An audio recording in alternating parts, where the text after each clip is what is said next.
Hello बच्चों।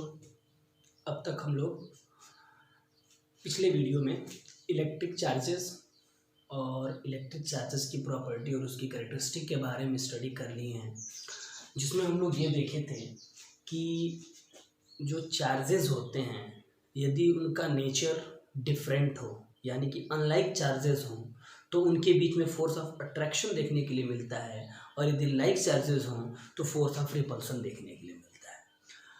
अब हम लोग ज़रा ये सोचें कि ये जो फोर्स ऑफ अट्रैक्शन और फोर्स ऑफ रिपल्सन है, इसका मैग्नीट्यूड क्या होगा। तो चार्जेस के बीच में जो लगने वाला फोर्स होता है, उस फोर्स के मैग्नीट्यूड की स्टडी ही कूलॉम्ब्स ने बताई थी। कूलॉम्ब्स ने अपने लॉ में यही बताया कि दो पॉइंट चार्जेस हैं, ये कहीं स्पेस में रखे गए हैं, तो इनके बीच में जो लगने वाला फोर्स ऑफ अट्रैक्शन या फिर force of repulsion, force of attraction या फिर फोर्स ऑफ रिपल्सन जो है, उसका मैग्नीट्यूड क्या होगा, उस मैग्नीट्यूड का चर्चा जो है वो कूलॉम्ब्स लॉ में किया गया। क्या कहता है कूलॉम्ब्स लॉ, आइए समझा जाए। दो हमारे पास चार्ज हैं, कंसिडर कर लेते हैं Q1 और Q2। Q1 और Q2 ये दो चार्जेस हैं और इनके बीच की दूरी है R।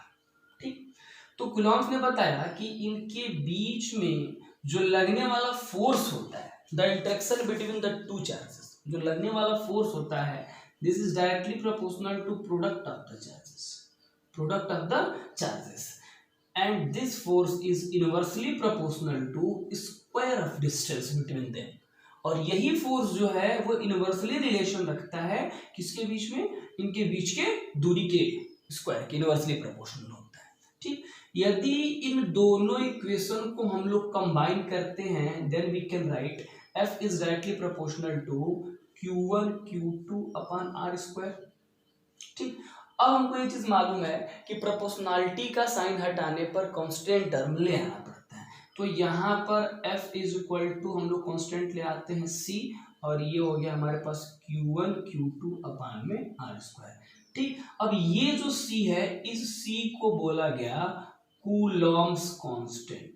इस C को क्या बोला गया है, कूलॉम्ब्स कांस्टेंट बोला गया।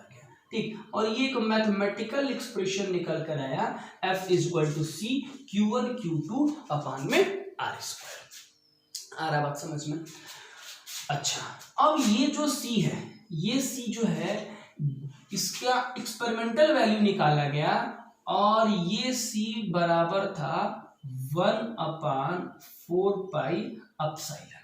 ठीक, ये जो कांस्टेंट टर्म था, यानी कि ये जो कूलॉम्ब्स कांस्टेंट था, ये कूलॉम्ब्स कांस्टेंट की वैल्यू जो है वो इन दोनों चार्जेस के बीच के मीडियम पर डिपेंड करती है। The value of coulomb's constants depend upon medium between the two charges. दो चार्जेस के बीच का जो मीडियम है, उस मीडियम पर इस कूलॉम्ब्स कांस्टेंट की वैल्यू डिपेंड करती है। सपोज कर लेते हैं कि इन दोनों चार्जेस के बीच का मीडियम जो है वो वैक्यूम है। यदि वैक्यूम है तो वैक्यूम होगा, तो यही C हमारा बराबर हो जाएगा 1/4 पाई एप्सिलॉन नॉट, जहां पर ये जो हमारे पास, इसको हम लोग बोलते हैं एप्सिलॉन।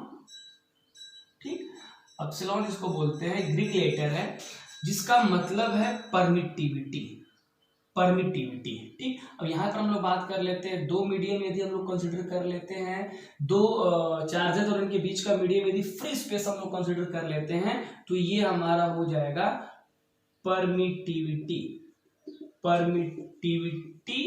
Of free space. ठीक, तो इसमें हम लोग मतलब जरा समझते हैं कि इस परमिटिविटी का मतलब क्या है। परमिटिविटी का मतलब ये है, जिसे कहने का मतलब ये है कि हमको एक चीज मालूम है कि जो इलेक्ट्रोस्टैटिक फोर्स है, ये फील्ड फोर्स होता है। ठीक, तो कंसीडर करते हैं कि ये जो हमारे पास यहाँ पर चार्ज एक Q1 है, ये चार्ज Q1 और यहाँ पर चार्ज Q2। ठीक, तो सपोज करते हैं कि ये चार्ज Q1 Q2 के ऊपर फोर्स लगाता है, फोर्स ऑफ अट्रैक्शन का, और इसको अपनी तरफ अट्रैक्ट करता है। तो ये Q1 Q2 को अट्रैक्ट करने के लिए ऐसा लेट कर लिया जाए कि थ्रेड के फॉर्म में कोई चीज भेजता है कि जाओ उसको पकड़ो और पकड़ के खींच करके ले आओ। ठीक, अब ये जो है वो सपोज कर लिया जाए कि 100 थ्रेड्स निकालता है। ठीक, कुछ भी आप मान सकते हैं, 100 थ्रेड्स निकालता है। अब ये निकालने के लिए 100 थ्रेड निकालता है, 100 थ्रेड्स निकालता है, लेकिन यहां पर सिर्फ 60 थ्रेड ही पहुंच पाते हो। अब बात आती है कि बाकी के 40 थ्रेड कहां गए। ठीक, तो क्या सोचा गया कि इनके बीच का जो मीडियम है उस मीडियम ने इस 40 थ्रेड को यानी कि 40 थ्रेड को एब्जॉर्ब कर लिया, यानी कि मीडियम ने अलाउ किया कि ये जो थ्रेड हैं इस थ्रेड में से कुछ थ्रेड जो है वो इस मीडियम ने अपने अंदर परमिट कर लिया, अलाउ कर दिया अंदर जाने के लिए, एब्जॉर्ब करने के लिए। यही होती है परमिटिविटी। मतलब जब दो चार्जेस कहीं रखे गए हों तो इनके बीच का मीडियम जो है वो इनके बीच में लगने वाले फोर्स को इफेक्ट पहुंचाता है। ठीक, अब एक चीज देखिए, यदि ये परमिटिविटी ज्यादा होगी तो आपको क्या लगता है, इसके द्वारा जो इस पे फोर्स लगाया जाएगा वो कम होगा कि ज्यादा होगा? सिंपल सी चीज है, जैसे जैसे इसकी वैल्यू बढ़ती जाएगी ये लगाने वाला फोर्स कम होता जाएगा। तो क्या देखा गया कि जो परमिटिविटी इसका रिलेशन फोर्स से कैसा है, तो इसका रिलेशन फोर्स से इनवर्सली का है। परमिटिविटी जैसे जैसे बढ़ेगी दो चार्जेस के बीच का जो फोर्स है वो वैसे ही वैसे कम होगा। अब देख भी रहे हैं, यदि हम लोग C की वैल्यू यहाँ पर रखें, C की वैल्यू यदि हम लोग रखें तो हम लोग यहाँ पर रख सकते हैं F = 1/4 pi epsilon not Q1 Q2/R²। ये हमारे पास जो है वो एक मैथमेटिकल एक्सप्रेशन कूलॉम्स लॉ से निकल के आया, जिससे हम लोग दो चार्जेस के बीच में लगने वाले फोर्स के बारे में हम लोग यहाँ पर दो चार्जेस के बीच का जो मीडियम है उसको वैक्यूम लिए हैं। ठीक, तो यहाँ पर आप देख सकते हैं कि ये F और ये एप्सिलॉन नॉट, इन दोनों के बीच का रिलेशन कैसा है, इनवर्सली प्रोपोर्शनल का रिलेशन है। मतलब कहने का ये है कि जैसे चार्जेस के बीच का आप मीडियम बदलेंगे और उस मीडियम की यदि परमिटिविटी बढ़ती है तो दोनों चार्जेस के बीच में जो लगने वाला फोर्स है उस फोर्स के मैग्नीट्यूड में कमी आएगी। आ रहा बात समझ में? अच्छा, ये चीज हो गया। अब देखिए अब कुछ छोटी छोटी चीजें हैं जो आपको समझ में आना चाहिए, जैसे कि ये जो कूलॉम्स लॉ है ये स्टेशनरी चार्जेस के लिए होता है। ये कूलॉम्स लॉ जो आप पढ़ रहे हैं ये स्टेशनरी चार्जेस के लिए होता है, यानी कि we can say that Coulomb's law holds good for stationary charges. Coulomb's law किसके लिए होल्ड करता है? स्टेशनरी चार्जेस के लिए जो है वो होल्ड करता है। ठीक है, अच्छा, उसके बाद एक चीज और कि जैसे दो चार्जेस हैं ये Q1 और Q2। ठीक, सपोज कर लेते हैं कि इनके बीच का फोर्स ऑफ अट्रैक्शन 10 न्यूटन लग रहा है। 10 न्यूटन इनके बीच का कंसिडर कर लेते हैं, 10 न्यूटन इसके बीच का फोर्स ऑफ अट्रैक्शन है। यदि कोई तीसरा चार्ज पार्टिकल, हम इसी के इर्द गिर्द Q1 और Q2 के ही इर्द गिर्द कोई तीसरा चार्ज पार्टिकल Q3 रखते हैं, कोई चौथा चार्ज पार्टिकल Q4 रखते हैं, तो क्या इन दोनों चार्जेस के बीच में जो लगने वाला फोर्स ऑफ अट्रैक्शन था या फोर्स ऑफ रिपल्सन था, क्या वो इफेक्ट होगा? मतलब कहने का ये है कि दो चार्जेस के बीच के इंटरेक्शन को क्या तीसरा चार्ज डिस्टर्ब करता है? सोचिए क्या लगता है? दो चार्जेस के बीच में लगने वाला जो फोर्स है वो तीसरे चार्ज के द्वारा इफेक्टेड नहीं होगा। क्यों? क्योंकि नॉर्मली सोचो फॉर्मूले में 1/4 पाई एप्सिलॉन ये कांस्टेंट है, ये बदलेगा नहीं, मीडियम जब तक नहीं बदलेगा। Q1 और Q2 ये भी फिक्स है, ये भी नहीं बदलेगा, और इनके बीच का जो डिस्टेंस है R ये भी नहीं चेंज हो रहा है, तो फोर्स का मैग्नीट्यूड भी नहीं बदलेगा।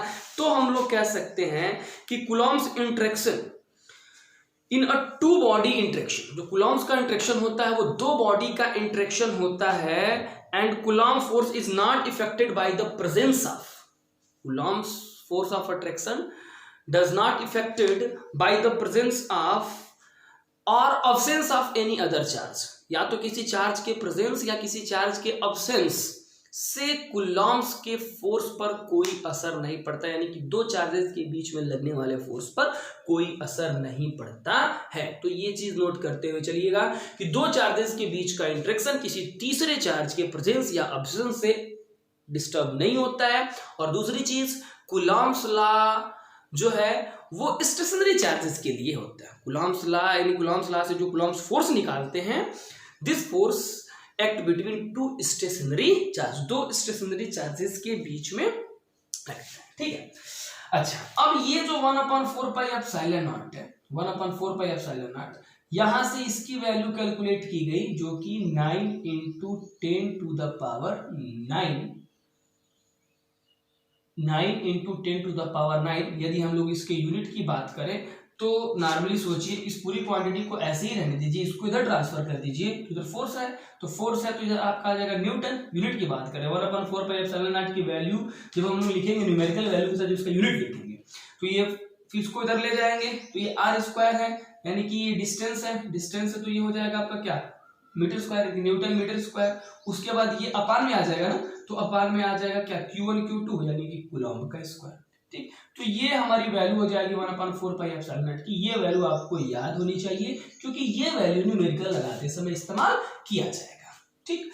अच्छा, ये जो सिर्फ हम इसकी बात करें परमिटिविटी ऑफ फ्री स्पेस, तो परमिटिविटी ऑफ फ्री स्पेस की यदि हम लोग बात करें और यदि हम लोग इसकी वैल्यू का चर्चा करें कि परमिटिविटी ऑफ फ्री स्पेस की वैल्यू क्या होती है, तो परमिटिविटी ऑफ फ्री स्पेस की एक्सपेरिमेंटली जो वैल्यू निकाली गई कि सिर्फ एप्सिलॉन नॉट की जो वैल्यू निकाली गई वो थी 8.85 × 10 to the power 12, 8.85 × 10 to the power 12, sorry माफ करिएगा -12, 8.85 × 10 टू द पावर -12। यदि हम लोग इसके यूनिट की बात करें तो सोचिए इस एप्सिलॉन नॉट को यहाँ ले जाए और इसको यहाँ ले आए, ठीक है, तो क्या मिलेगा हमको, तो इसमें हमको मिल जाएगा Q1 × Q2 यानी कि कूलॉम स्क्वायर, ठीक, कूलॉम स्क्वायर। उसके बाद ये फोर्स नीचे है ना तो ये हो जाएगा न्यूटन इनवर्स, और ये डिस्टेंस भी नीचे है तो क्या हो जाएगा, ये हो जाएगा metre to the power -2,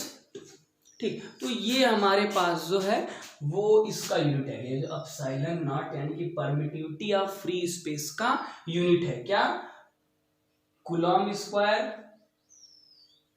Newton inverse and metre inverse. Metre inverse में भी पावर -2 होगा, आ रहा बात समझ में। तो ये हो गया एप्सिलॉन नॉट की वैल्यू। ये दोनों वैल्यू आपको मेमोराइज रखनी है, ये दोनों वैल्यू जो है वो आपको मेमोराइज रखनी है। अच्छा, उसके बाद यदि हम लोग देखें तो ये जो परमिटिविटी है, यदि इस परमिटिविटी के यूनिट की हम लोग बात कर लिए, जरा इसके हम लोग डायमेंशन का चर्चा कर लेते हैं कि इस परमिटिविटी का डायमेंशन क्या होगा। तो यदि हम लोग डायमेंशन का चर्चा करें, ये देखते हैं कि इस परमिटिविटी का डायमेंशन क्या होगा। पहले हम काम करते हैं परमिटिविटी ऑफ फ्री स्पेस के रिस्पेक्ट में, पहले हम लोग इक्वेशन को डिराइव कर लेते हैं, सोच लेते हैं इसको। तो ये हमारे पास हो जाएगा epsilon naught is equal to 1/4 pi f Q1 Q2 upon में r²।